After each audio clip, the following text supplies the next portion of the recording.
2022년 11월 트위터 직원들은 자고 일어났더니 회사 이메일이 잠겨 있었습니다. 하룻밤 사이에 전 직원의 절반이 해고된 겁니다. 2023년에는 구글이 하루 만에 12,000명을 내보냈습니다. 많은 직원이 새벽에 해고 메일을 받고 아침에 눈을 떠서야 자신이 잘렸다는 사실을 알았습니다. 그런데 미국에서는 이런 일이 드물지 않습니다. 대형 테크 기업만 그런 게 아닙니다.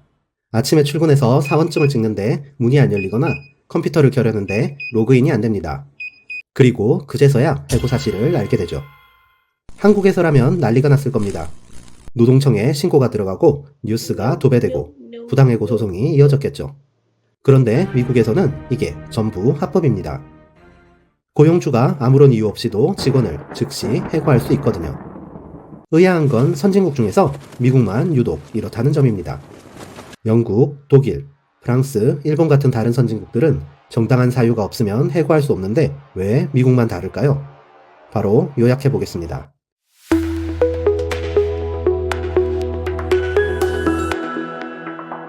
19세기 후반, 미국은 폭발적으로 성장하고 있었습니다.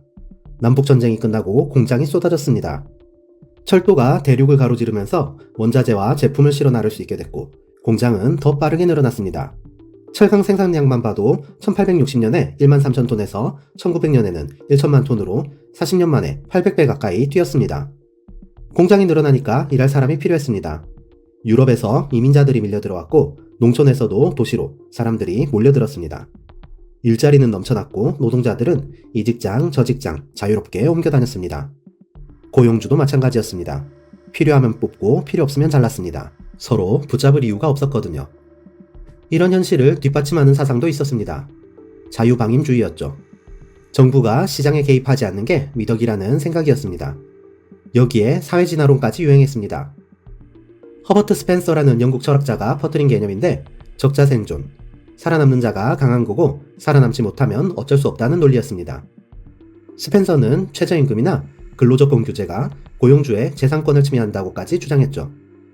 고용주가 노동자를 마음대로 자르는 게 당연하다는 분위기였습니다.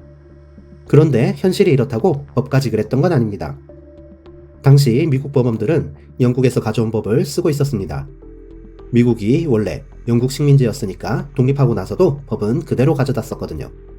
영국 법에서는 고용기간을 따로 정하지 않으면 최소 1년은 고용한 걸로 봤습니다. 계절에 따라 일이 있을 때도 있고 없을 때도 있으니 1년 단위로 보장해줘야 노동자가 겨울에 굶지 않는다는 취지였죠. 미국 초기에도 이 전통이 남아있었습니다. 매사추세츠 같은 북부주에서는 임금을 주 단위로 받으면 해고 통지도 1주 전에, 월 단위로 받으면 1개월 전에 줘야 한다는 관행이 있었습니다. 현실은 자유롭게 고용하고 해고하는 쪽으로 흘러갔는데 법은 아직 영국에서 가져온 그대로였습니다. 법을 현실에 맞게 다시 정리할 필요가 있었습니다. 그런데 미국은 나라가 생긴 지 100년밖에 안 됐고 법도 아직 제대로 정리가 안 된 상태였습니다. 판사들이 판결을 내릴 때 참고할 만한 게 별로 없었거든요. 그래서 법학자나 변호사가 쓴 해설서가 판결에 큰 영향을 미쳤습니다.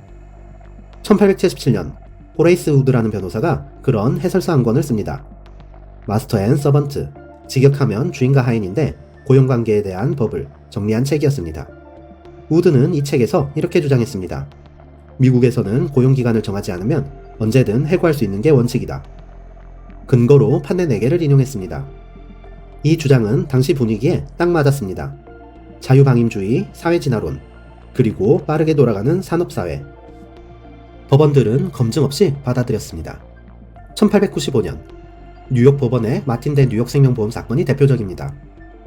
연봉 1만 달러를 받기로 한 직원이 중간에 해고당했는데 법원은 우드의 책을 그대로 인용하면서 기간을 정하지 않았으니 언제든 해고할 수 있다고 판결했습니다.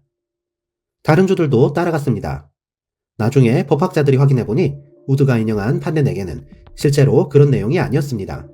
우드가 판례를 잘못 읽었거나 자기 주장에 맞게 끼워 맞춘 거였죠. 1984년 코네티컷 대법원도 이걸 인정했습니다.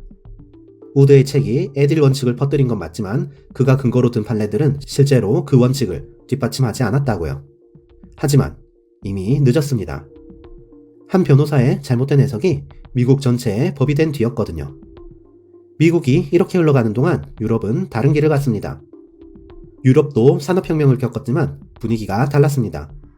유럽은 원래 계급사회였거든요. 귀족이 있고 평민이 있고 태어날 때부터 신분이 정해져 있었습니다. 노동자들은 자기들이 힘없는 쪽이라는 걸 알았습니다. 혼자서는 안 되니까 뭉쳤고 19세기 후반부터 노동조합이 만들어지면서 정치적 힘을 갖기 시작했습니다. 거기에 각 나라 정부들도 움직였습니다. 독일은 1880년대에 이미 사회보험제도를 도입했습니다. 비스마르크 총리가 사회주의 세력이 커지는 게 두려웠거든요. 노동자들이 혁명을 일으키기 전에 먼저 달래려고 의료보험, 산재보험, 연금을 제공한 겁니다. 해고도 어렵게 만들었죠. 영국도 20세기 초반부터 노동법이 강화됐고 프랑스는 노동조합이 정치적으로 더 강력했습니다. 이런 나라들에서는 정당한 사유 없이 해고 금지가 기본이 됐습니다. 지금 독일은 해고하려면 노동위원회가 협의해야 하고 통지기간도 근속연수에 따라 4주에서 최대 7개월까지 줘야 합니다. 프랑스는 해고 사유를 서면으로 증명해야 하고 퇴직금도 줘야 합니다. 일본도 사회적으로 수용 가능하고 객관적으로 합리적인 사유가 있어야 해고할 수 있습니다. 하지만 미국은 달랐습니다. 이민자들이 세운 나라였고 누구나 노력하면 올라갈 수 있다는 믿음이 있었습니다. 노동자도 언젠가 사장이 될 수 있다고 생각했으니까 굳이 뭉칠 이유가 없었죠. 애들이 기본값으로 굳어졌습니다. 애들이 법으로 자리 잡았지만 처음부터 지금처럼 마구 자른 건 아니었습니다. 1930년대 대공황이 터졌습니다. 경제가 무너지고 실업자가 거리로 쏟아져 나왔죠. 노동자들이 들고 일어났고 파업이 전국으로 번졌습니다. 정부는 노동자들을 달래야 했습니다. 1935년 와그너법이 통과되면서 노동자들이 노조를 만들 권리가 생겼고 기업들도 노조와 협상해야 했습니다. 애딜은 여전히 법이었지만 노조가 생기면서 마음대로 자르기가 어려워졌습니다. 그러다 2차 세계대전이 끝났습니다. 유럽과 일본은 폐허가 됐는데 미국만 멀쩡했습니다. 경쟁자가 사라지니까 미국 기업들이 세계 시장을 휩쓸었습니다. 공장은 불가동됐고 일손이 부족했습니다. 이런 흐름에 1950에서 1960년대에는 미국 대기업에 평생직장이라는 개념이 생겼습니다. 대표적인 곳이 IBM이었습니다.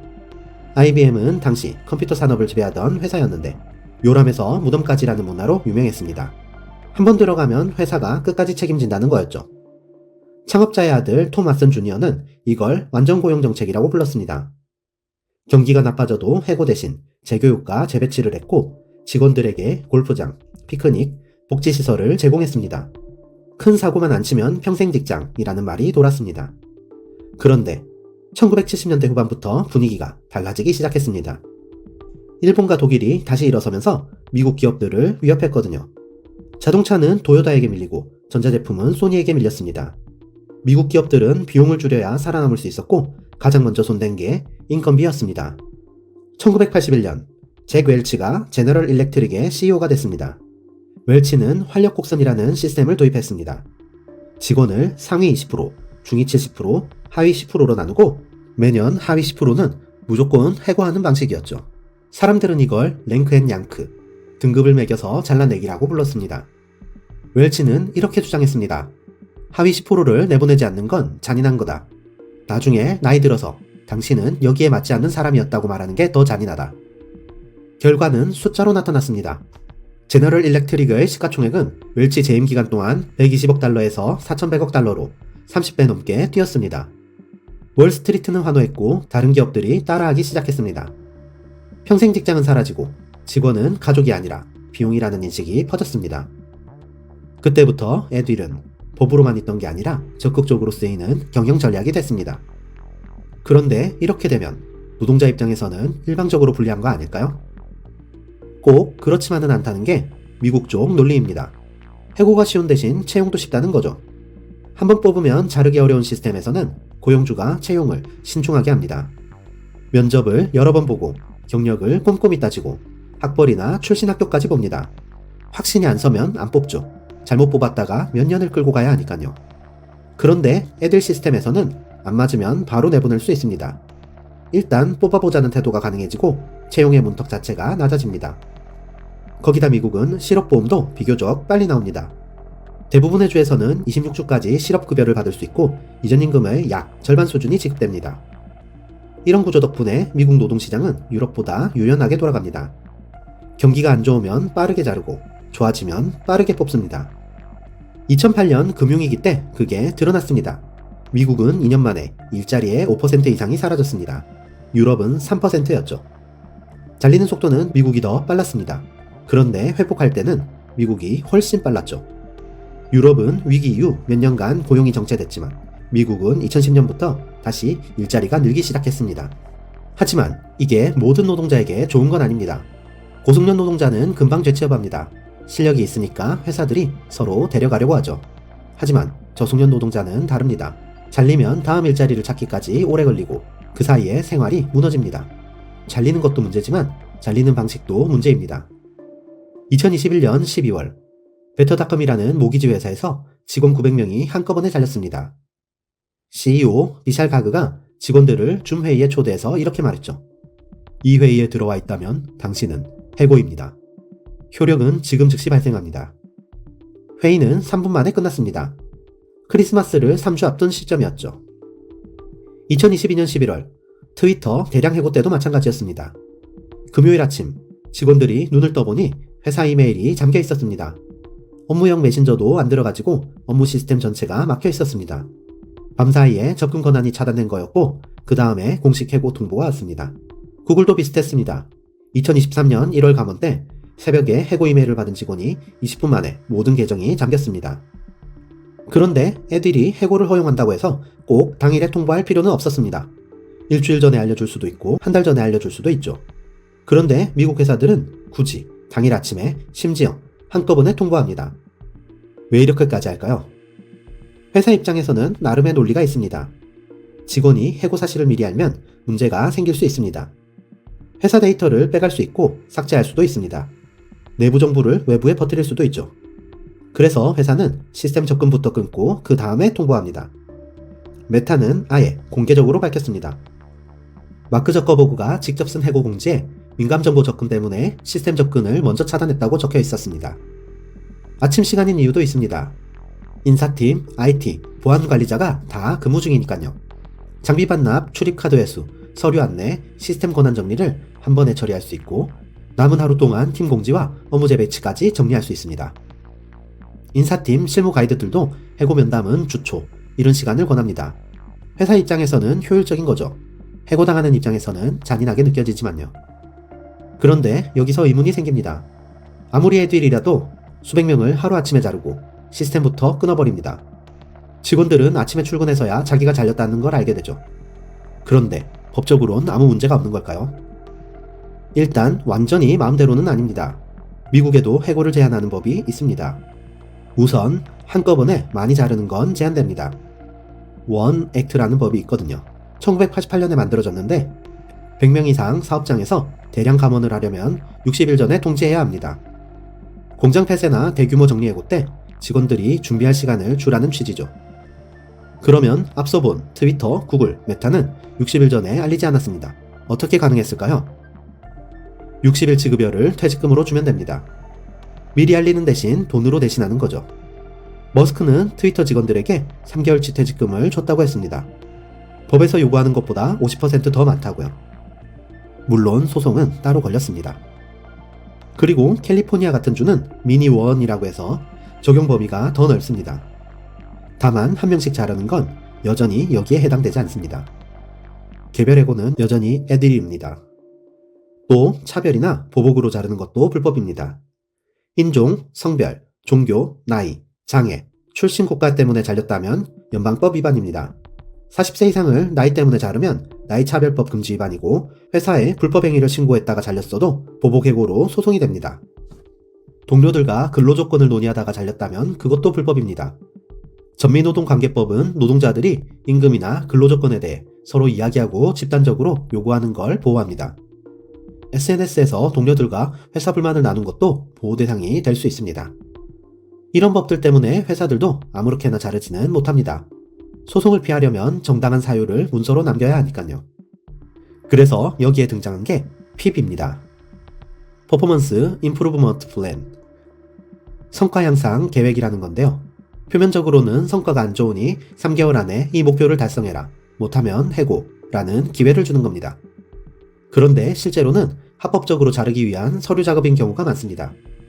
핍을 받으면 이미 회사가 내보내기로 마음먹었다는 신호로 보는 시각이 많죠. 미국 직장인들 사이에서 핍은 사형 선고라는 별명이 붙어 있습니다. 애드윌은 미국 노동시장의 유연성을 만들어낸 시스템입니다. 기업은 빠르게 자르고 빠르게 뽑을 수 있고 경기 변동에 맞춰 인력을 조절할 수 있습니다. 그런데 그 유연성의 비용은 개인이 집니다. 언제 잘릴지 모른다는 불안정, 아침에 출근했다가 점심 전에 쫓겨날 수 있다는 현실. 고숙련자는 괜찮지만 저숙련자는 버티기 어렵습니다. 그러다 보니 미국에서는 한 직장에 오래 다니지 않습니다. 미국 근로자 중위근속 기간은 3.9년, 민간 부문은 3.5년입니다. 노조 가입률도 9.9%까지 떨어져 있습니다. 1983년에는 20.1%였던 게 절반 이하로 줄었죠. 노조가 약해지니까 개인이 회사와 1대1로 마주하는 구조가 됐고 협상력은 회사 쪽으로 기울어져 있습니다. 1877년 한 변호사의 잘못된 해석에서 시작된 이 시스템이 150년 동안 미국의 기본값으로 굳어졌습니다. 다른 선진국들은 전부 다른 길을 갔는데 미국만 이 길을 계속 가고 있습니다. 왜 바꾸지 않을까요? 미국은 이 시스템 덕분에 노동시장이 유연해졌다고 믿습니다. 해고가 쉬우니까 채용도 쉬워진다고요. 우리나라에서도 비슷한 주장이 나옵니다. 해고를 쉽게 하면 고용이 늘어난다고요. 과연 그럴까요? 아니면 불안정만 커질까요? 여러분의 의견을 댓글로 남겨주세요.